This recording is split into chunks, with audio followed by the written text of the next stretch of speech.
Halo selamat siang pemirsa IDX Channel, kita kembali berjumpa dalam IDX First Session Closing. Sejumlah informasi dari dunia ekonomi dan bisnis akan kami sajikan untuk Anda.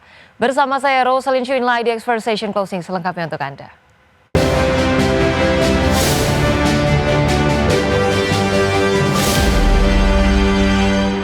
Kita awali dengan informasi pertama pemirsa. Pemerintah mengaku tidak berpuas diri meski angka kemiskinan turun 23,85% pada Maret 2025 jika dibandingkan dengan September 2024. Untuk menekan angka kemiskinan, pemerintah terus berupaya membuka lapangan kerja baru melalui berbagai program unggulan.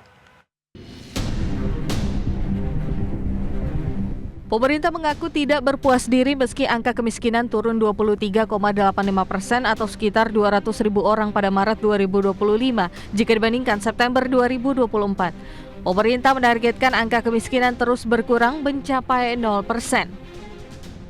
Menteri Sekretaris Negara Prasetyo Hadi menegaskan, untuk menekan angka kemiskinan, pemerintah terus berupaya membuka lapangan kerja baru melalui berbagai program unggulan. Salah satunya program makan bergizi gratis yang diharapkan bukan hanya memberikan tambahan asupan gizi pada anak, tetapi juga membuka lapangan kerja baru bagi masyarakat. Menurut Mensesnek, potensi lapangan kerja dari program MBG bisa difokuskan untuk masyarakat yang berada satu tingkat di bawah kemiskinan ataupun mereka yang baru saja kehilangan pekerjaan.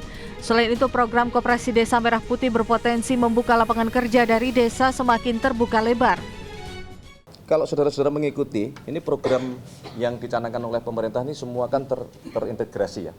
Dimulai dari kita satu misalnya menyusun data kependudukan kita ya, supaya kita bisa melakukan pemetaan dengan lebih detail. Nah, kemudian kalau saudara-saudara ikuti ya program-program Bapak Presiden, program pemerintah misalnya mengenai makan bergizi. Di situ juga diharapkan itu menjadi salah satu, tidak sekedar kita ingin memberikan tambahan asupan gizi kepada adik-adik kita ya, peserta didik, tetapi juga di situ akan membuka lapangan pekerjaan. Badan Pusat Statistik mengungkap angka kemiskinan turun menjadi 23,85 juta orang per Maret 2025 dari periode September 2024 yang mencapai 24,06 juta orang. Saat ini penduduk miskin setara 8,47% dari total populasi Indonesia. Jakarta, Tim Liputan IDX Channel. Pemirsa, fenomena rojali atau rombongan jarang beli yang kembali marak di pusat perbelanjaan menjadi indikator nyata lemahnya daya beli masyarakat. Istilah ini merujuk pada kelompok masyarakat yang datang ke mal beramai-ramai tapi minim melakukan transaksi belanja. Fenomena rojali, rombongan jarang beli yang kembali marak di pusat perbelanjaan menjadi indikator nyata lemahnya daya beli masyarakat. Istilah ini merujuk pada kelompok masyarakat yang datang ke mal beramai-ramai tapi minim melakukan transaksi belanja. Hal ini sekaligus menjadi tantangan serius bagi sektor retail dan usaha mikro kecil dan menengah di tengah ketidakpastian ekonomi nasional. Dalam program Market Review IDX Channel, Ketua Umum Asosiasi Pengelola Pusat Belanja Indonesia Alphonsus Wijaya mengatakan, fenomena rojali bukanlah hal baru, namun intensitasnya sangat tergantung pada kondisi ekonomi rumah tangga. Meski daya beli melemah, tingkat okupansi pusat perbelanjaan nasional hingga paruh pertama 2025 tetap berada di kisaran 80 hingga 85%. Alphonsus optimis kondisi ini bersifat sementara. Transaksi di mal diyakini bakal kembali membaik seiring pulihnya konsumsi masyarakat. Rojali ini selalu terjadi sepanjang waktu begitu di pusat perbelanjaan begitu. Hanya saja memang intensitasnya ataupun jumlahnya yang selalu berubah dari waktu ke waktu begitu ya. Jadi kan seperti kita ketahui pusat perbelanjaan itu fungsinya bukan hanya sekedar sebagai tempat belanja saja, tetapi ada faktor fungsi-fungsi lain seperti edukasi, pendidikan, hiburan dan sebagainya begitu ya. Alphonsus memperkirakan industri pusat perbelanjaan tetap akan tumbuh tahun ini meski hanya mencatat pertumbuhan 1 digit atau di bawah 10%. Tim Liputan IDX Channel. Pemirsa, Badan Pusat Statistik menilai fenomena rojali atau rombongan jarang beli yang marak terjadi bisa menjadi penanda masyarakat sedang menahan konsumsi. Gejala ini juga bisa menjadi awal ataupun penanda awal tekanan ekonomi.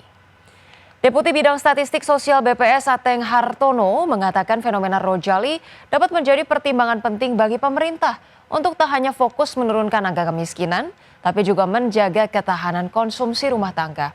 Pasalnya fenomena Rojali ini tidak hanya menyasar masyarakat kelas menengah ke bawah, melainkan juga bisa melanda masyarakat kelas atas. Ateng mengungkapkan berdasarkan data Survei Sosial Ekonomi Nasional atau Susenas Maret 2025, terjadi kecenderungan kelompok masyarakat atas agak menahan konsumsi mereka. Asumsi kelompok atas memang agak menahan konsumsinya. Ini kita amati dari Susenasnya. Namun ini tentu tidak serta-merta berpengaruh ke angka kemiskinan karena kan itu kelompok atas saja ya. Fenomena Rojali memang belum tentu ya teman-teman mencerminkan tentang kemiskinan, tetapi tentunya ini relevan juga sebagai gejala sosial. Rojali adalah sinyal penting bagi membuat kebijakan untuk tidak hanya fokus ya menurunkan angka kemiskinan, tetapi juga memperhatikan bagaimana untuk ketahanan konsumsi dan stabilitas ekonomi rumah tangga pada kelas menengah bawah. Amati teman-teman semuanya. Pemirsa, survei Mandiri Spending Index menunjukkan belanja masyarakat selama periode libur sekolah pada 2025 tercatat tumbuh, namun melambat jika dibandingkan dengan tahun lalu. Berdasarkan hasil survei MSI, prioritas belanja yang bersifat untuk hiburan pada periode libur sekolah tercatat meningkat, sementara alokasi belanja untuk hal-hal penting justru menurun. Survei Mandiri Spending Index atau MSI menunjukkan belanja masyarakat selama periode libur sekolah pada 2025 tercatat tumbuh, namun melambat atau terbatas bila dibandingkan periode libur sekolah tahun lalu.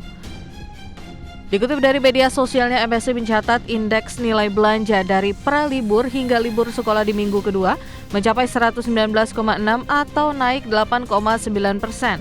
Sedangkan pada tahun lalu mencapai 121,7 atau naik 11,1%. Melihat kondisi tersebut diperkirakan perilaku mantap alias makan tabungan terlihat di libur sekolah. Bila melihat tahun-tahun sebelumnya masyarakat tidak melakukan makan tabungan untuk berbelanja atau berada di indeks 100. Namun periode libur sekolah tahun ini, indeks tabungan turun menjadi 96,6, padahal indeks belanjanya hanya mencapai 108,9 atau lebih rendah dari 2024 yang mencapai 111,1 atau masih relatif sama dengan 2023 yakni sebesar 108,9. Hasil survei MSI juga melihat perubahan prioritas belanja yang bersifat untuk hiburan pada periode libur sekolah seperti leisures dan makan di luar tercatat meningkat.